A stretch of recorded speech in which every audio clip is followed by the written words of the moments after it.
What I found personally is that as you begin to engage more and more in intercession for the scope he has called you into, God will begin to show you things about them. When you begin to pray seriously for Nigeria, God will begin to show you things about Nigeria. If you begin to pray seriously for a church, God will begin to show you things about that church. A watchman is a man that can observe when others cannot observe. When others are saying, you are bad again, all of you, a watchman is saying, come on, there is a problem here. He's a spiritual man. Then he goes to God in prayer and say, Father, this my family. Everybody is like this. And one day while he's praying, God shows him how that at the root of that family is a curse. The watchman then goes to the people that can hear and said, thus saith the Lord, while I was praying, God said to me that something happened. We need to pray. They began to raise prophetic prayer altars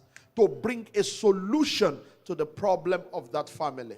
There are many people in the church that God has laid stumbling blocks in front of them. And God is saying, you will give him a warning that God is stopping you now so that you can repent. Don't let God stop you finally. That's why you see, sometimes people are just dying anyhow, including pastors. God doesn't just allow people to die like that anyhow. Sometimes a righteous man can die if we don't take it to warning. That is why you and I need to be awake to the ministry of the watchman. Particularly those of us that God lays burdens upon our hearts from time to time. So we have seen that a watchman, people depend on him.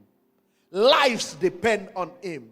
Destinies depend on him. Generations depend on him. Churches depend on him. Families depend on him. He cannot afford to be sleeping anyhow.